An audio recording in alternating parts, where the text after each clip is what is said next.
So how did yours truly do using a zero running back approach for my second fantasy football PPR draft yesterday? This is the Fantasy Sports Boss. Hit that subscribe button if you're new to the channel. So yes, yesterday was my second draft. And what I'm doing, I have 3 leagues this year. What I'm doing is undertaking a different strategy for each. Whereas my first draft, when I had the second pick in the draft in a 12-team league, I went wide receiver heavy, but I also used a third round pick on Josh Jacobs, so I didn't completely ignore the running back position. This draft, however, I employed a zero running back strategy, and my last draft, which will be this Thursday, I drew the number 3 pick. I will use a hero running back strategy. I will take either CMC, Breece Hall, or Bijan Robinson to start things off. The reason why I'm doing this is so I can see which one of these strategies worked the best, whether it was a blended strategy with the running back and the wide receivers heavy, the zero running back approach, or the hero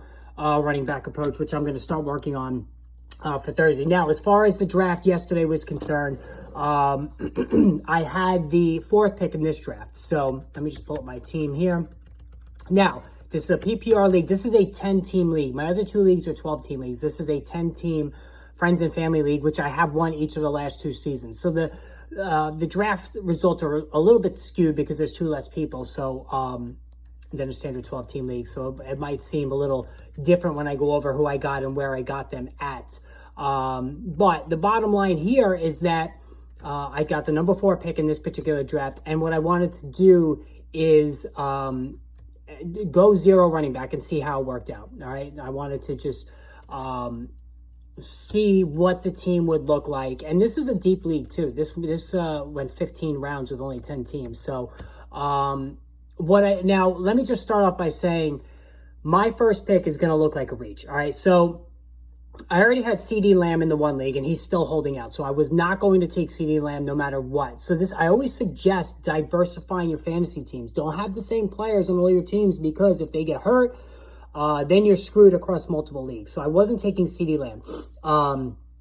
I fully expected it to go CMC, Breece Hall, Bijan Robinson, and some combination in the first 3 picks, and that's exactly what happened. So for me, the next best player on the board was Tyreek Hill. But anybody who knows me knows I'm not a Tyreek Hill guy. I just simply am not. Now, I'm not arguing with his numbers, but again, I subscribe to the theory of you want to get out a year early before a year too late. He's 30 years old. Soft tissue injuries started to creep up last year, and he's very dependent on the fragile health of Tua Tagovailoa. We saw a couple of years ago when Tua was out how Hill's numbers sank, and we can never take Tagovailoa's health as a given. So I wasn't taking Tyreek Hill here. What I ultimately wound up doing is I took Amon-Ra St. Brown. I wanted to have St. Brown on one team, so I took him with the 4th overall pick. Now, I get it. Okay, it was too early. You should have took Jamar Chase. You should have took CeeDee Lamb. I already told you why no Lamb and why no Hill. Chase still holding out. And I'm not taking Justin Jefferson over St. Brown. So I went St. Brown, and that's just how it goes.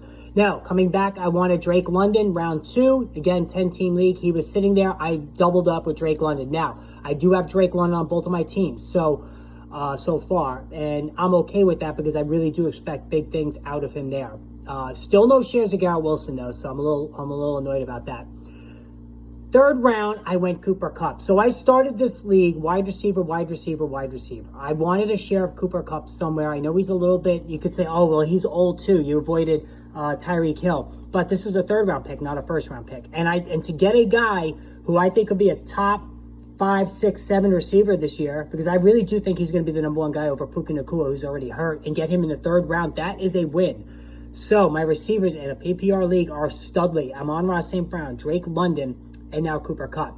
Round 4, I went the quarterback route. I took Jalen Hurts, all right? So I have Pat Mahomes in 1 league. I have Jalen Hurts in another. So even though I said this year I was going to try to not go crazy with quarterbacks, the value was there.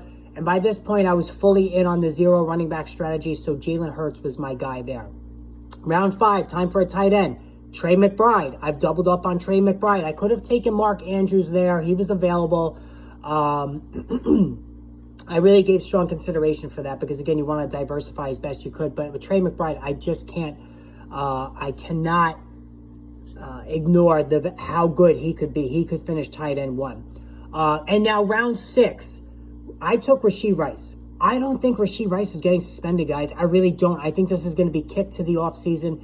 Multiple reports are stating just as much, and I don't think he's going to be this cheap going forward. I think Rashee Rice is going to move into the 4th round in the next 2 weeks. So getting him in the 6th round here was a steal for me. So he's my flex. So right now I have Rice and flex. I have Kupp, London, and St. Brown at wide receiver. I still have no running backs. So this is now, at this point, it has to be running back all the way, at least the next 3 rounds. I knew that going into this point. My first running back, round 7, I took Aaron Jones. I did it again. Yes, guys, Aaron Jones. I can't quit this guy. I like the situation in Minnesota. He was really good at the end of last year. There's no signs of a decline. It's just a health, right? So Aaron Jones, I think, is going to be good when he's on the field. And to get him in the 7th round, that's where I took him there. Now, round 8, I didn't like this pick. I took Javonte Williams. There's a lot of running backs in this room, but he's looked good this preseason. I think he's going to catch a decent amount of passes, and he's going to get the goal line carries. So I took Javonte Williams there. So my starting running backs are Aaron Jones and Javonte Williams. Round 9, I took Devin Singletary. So the Giants, he looks like he's going to be the bell cow back for the Giants. I think the Giants are going to be trailing a lot, and Singletary's going to catch a lot of garbage time passes. So I've already have Singletary in the lineup for week 1, and I benched Javonte Williams. So Devin Singletary is now my 3rd running back, could be this number 2 running back. Round 10, I took Jaden Daniels. There's my backup quarterback. Jalen Hurts is no guarantee to play a full season given his slight frames. Of course, you could say the same about Jaden Daniels, but I took Jaden Daniels in the 10th round. Really like his output. So I have Caleb Williams in one league, Jaden Daniels in another. Round 12, I took Curtis Samuel. Again, to get a potential top receiver on his own team in round 12, I thought this was good value. Round 13, I took David Njoku. Who's fallen in drafts. I mean, he was really did his best work with Joe Flacco. I think this Cleveland Brown offense is in trouble. I think Deshaun Watson has not looked good since he's come back into the league. He's hurt again. It's not looking good there. But round 13, why not? Round 14, I took Mike Williams. I do have him on my other team. I think with Aaron Rodgers under center, I think he's a good guy to throw in there when injuries hit or during bye weeks. And finally, round 15, I took Zach Charbonnet. If anything happens to Kenneth Walker, who misses a couple of games a year, I think Charbonnet is going to be really good. So this was my 0 running back strategy. My quarterback's loaded. My receivers are loaded. My tight end is loaded. All right? All of those positions are loaded.